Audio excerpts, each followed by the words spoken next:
Okay, so you want to get to the heart of the matter, right? You want the insights without wading through hours of content. Yeah, you want the signal, not the noise. Exactly. And that's what we do here. We're taking a deep dive into a YouTube video, and this one is high energy for sure.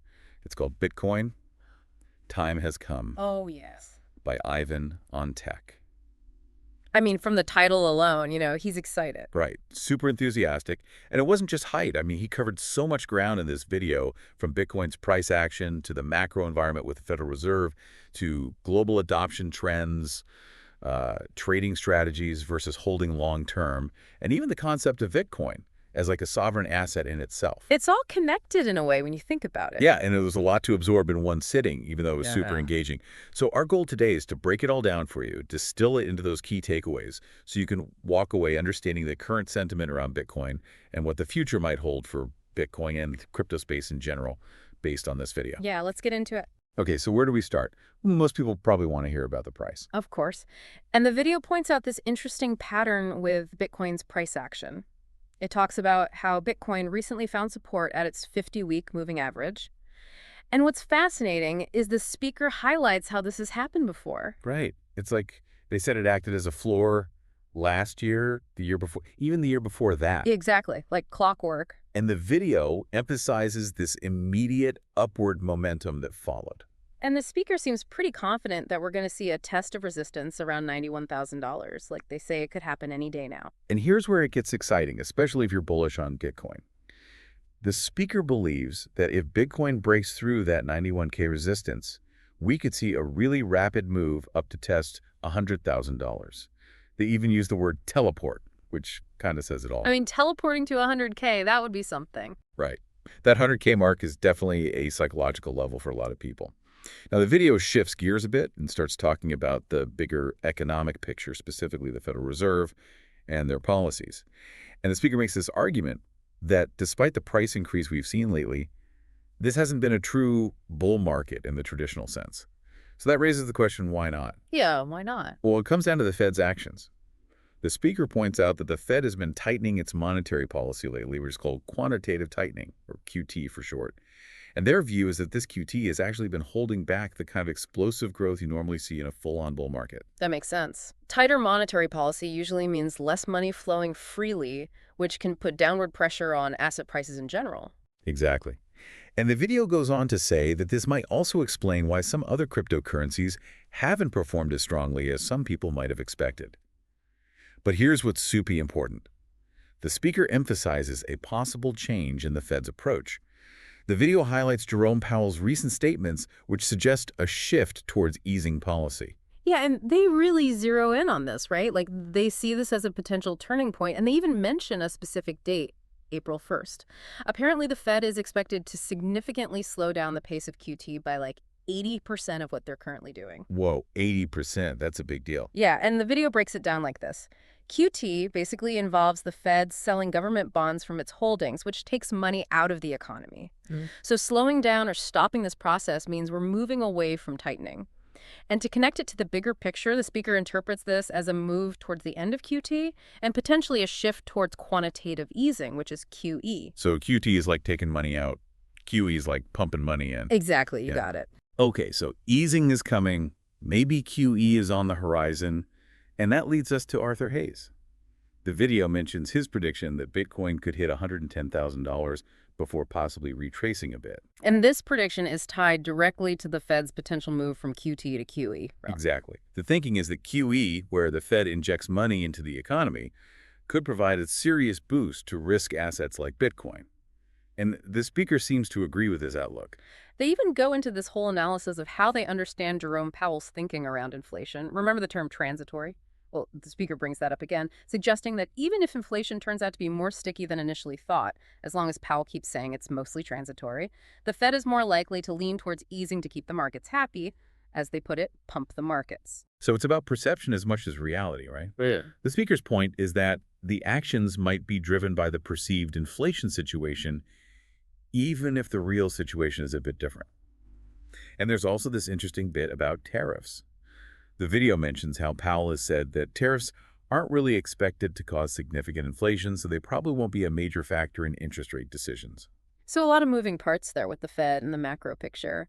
But one thing seems clear. The speaker in the video believes that a more accommodative Fed policy is a big positive for Bitcoin. Now let's talk about global adoption because the speaker had some strong opinions on that too. Oh, yeah, they did. And they painted a picture of a world that's increasingly looking to Bitcoin for different reasons. One of the key points is Russia's growing use of Bitcoin to trade energy resources with countries like India, China, Bolivia. The video presents this as a way to work around limitations of the traditional financial system, especially the SWIFT system. That's a really practical example, right? It highlights how Bitcoin can be used in the real world, especially when international relations get complicated. And the speaker argues that when the US dollar is seen as being used as a weapon through sanctions and being excluded from SWIFT, it loses its neutrality as a global currency for trade. And Bitcoin offers an alternative. Yeah, it's like Bitcoin steps in where traditional systems fail or become too politicized. Right. And the video then shifts to the US and how their view of Bitcoin is changing. The speaker mentions how the US is now seemingly considering Bitcoin as a strategic reserve asset. And there's this fascinating detail about US officials and even members of the Trump family being involved in crypto. I mean, that definitely indicates a shift in thinking at high levels, doesn't it? The video also talks about how other major players like China and the Middle East are increasingly interested in Bitcoin for investment purposes, especially the Gulf states who are looking to diversify beyond oil. So we're seeing adoption on multiple fronts and for different reasons. Yeah, a truly global phenomenon. But then the video takes a critical look at the European Union and their stance on Bitcoin. Oh yeah, they did not hold back there. Yeah. They called the EU the slow kid in the class when it comes to embracing Bitcoin. Harsh, but maybe true. Right. And they mentioned this comment from a German parliament member who was worried about missing out, basically FOMO, if the U.S. goes all in on Bitcoin. That FOMO feeling is real. And the speaker in the video criticizes the EU's bureaucracy, suggesting it could be what's slowing them down. They even bring up this 2022 ECB blog post titled Bitcoin's Last Stand as an example of the skepticism that was present at what turned out to be a market bottom. Ouch. Yeah. They really want to highlight that one. It's like they're saying, look how wrong you were. Right. And they contrast this perceived slowness in the EU with what they see as a more forward-thinking approach in the US, particularly with Trump's evolving stance on crypto, going from potentially imposing tariffs to speaking at crypto conferences. Yeah, it's a stark contrast, isn't it? And it's a good point for our listeners to keep in mind. The different paces and attitudes towards Bitcoin adoption in these major regions could have big implications down the line. Now let's switch gears and talk about trading strategies versus holding long-term. Ah, the eternal debate. And the speaker in this video has a pretty clear stance. They strongly advise against excessive trading and trying to time the market perfectly. They emphasize the risk of missing out on substantial gains if you're constantly trying to buy low and sell high. Yeah, they make this point about the S&P index, right? Yeah. Saying that a huge chunk of the stock market's annual gains often happens in just a few days or even hours. So if you miss those key periods, you could be leaving a lot of money on the table. Yeah, trying to time the market perfectly is nearly impossible. And this leads into the concept of hodling, which is basically buying and holding Bitcoin for the long haul. The speaker presents this as a potentially more successful strategy, especially for those who truly believe in Bitcoin's long-term value proposition. And what's interesting is the speaker talks about how their own view has evolved.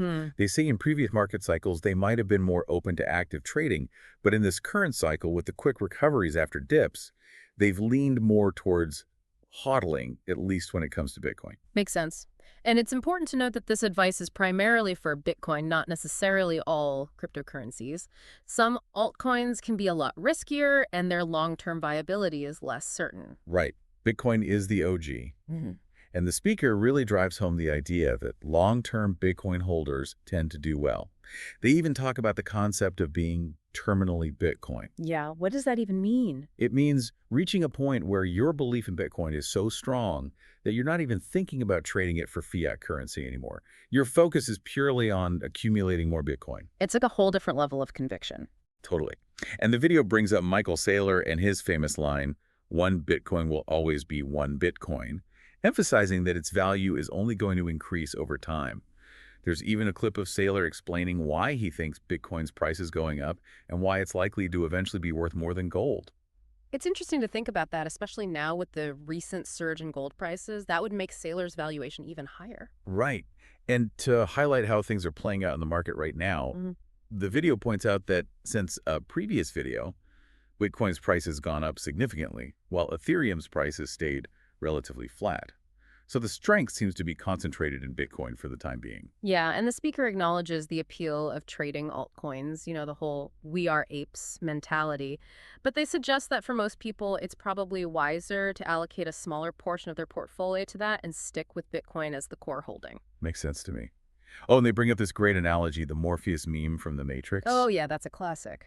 Remember the scene where Neo asks Morpheus if he's saying he'll be able to trade his Bitcoin for a fortune someday? And Morpheus replies, "No, Neo. I'm trying to tell you that when you're ready, you won't have to." Such a powerful message, right? Is saying that as Bitcoin becomes more widely accepted and holds its value, you might not even need to convert it back to fiat for everyday transactions. Exactly. Okay, so we've talked about price, the Fed, global adoption trading versus hodling, and now let's get into this idea of Bitcoin as a tool for sovereignty and protection against financial instability. Yeah, this is a core part of Bitcoin's appeal for a lot of people. The video argues that Bitcoin aligns with these fundamental American ideals of freedom and self-sovereignty, and they share this really impactful story about the financial crisis in Argentina. Oh man, that story was heartbreaking. The speaker describes how people's bank deposits held in US dollars were suddenly converted into Argentine pesos and then devalued by like 90% practically overnight. Imagine losing 90% of your savings like that. It's a stark reminder of how fragile traditional financial systems can be. Right. And the video contrasts this with the difficulty of confiscating Bitcoin. The speaker argues that to seize Bitcoin, you'd basically have to get a hold of people's private keys, which would be a massive undertaking compared to a government simply issuing an order that affects centralized bank accounts. Yeah, it highlights that self-custodial nature of Bitcoin and the control it can give individuals over their own wealth. Okay, so before we wrap things up, the video touches on the outlook for altcoins and then dives into the future of stablecoins. Yeah, for altcoins, the speaker basically says they need to recover quickly, especially if the Fed does indeed move towards QE. They mention a few altcoins like Solana and Avalanche that were showing positive price action at the time. And there's a shout out to Hyperliquid's decentralized exchange, or DEX, which has been gaining traction. So some potential there, but still dependent on the broader market conditions. Then the discussion shifts to stablecoins, which are becoming increasingly important to the crypto space. And there's this fascinating prediction from Nick Carter about the stablecoin market potentially reaching $1 trillion valuation on public permissionless blockchains. $1 trillion. Hmm. That's a mind-boggling number. Right. And the video also mentions Scott Bessant's statement about how the U.S. might use stablecoins as a way to maintain the dollar's dominance as the global reserve currency. That's a really interesting angle. It's like they're saying the U.S. could leverage the very technology that underpins crypto to strengthen the existing financial system. Hmm. And then the video poses this question to the viewer. What will the crypto market look like with potentially trillions of dollars in stablecoin AUM? Yeah, that's a huge question with huge potential implications. Right. And the video suggests that we're going to see more and more financial activities move on to blockchains because of the technological advantages. Things like stock trading operating 24/7 globally accessible. And they use this great analogy comparing traditional banking and finance to the Wright brothers and blockchain technology to SpaceX. The idea being that blockchain is fundamentally more advanced and efficient, and that it's just a matter of time before it starts to overtake the older systems. Makes you think, doesn't it? Yeah. Okay, so we've covered a lot of ground here. We talked about Bitcoin's price action, the potential impact of the Fed's policy shift, the global adoption trends, the arguments for holding Bitcoin long-term, and the future of stablecoins and on-chain finance. And hopefully this deep dive has given you a clear understanding of the main points and insights from that video. Exactly. Now, as you think about everything we've discussed, the increasing adoption of Bitcoin by nations, the possibility of $1 trillion stablecoin market, the changing monetary landscape, here's a final thought for you to ponder. How might all of this reshape the global financial system? And maybe even more importantly, how might it reshape your own financial strategies going forward? It's definitely something worth considering. Food for thought. Absolutely.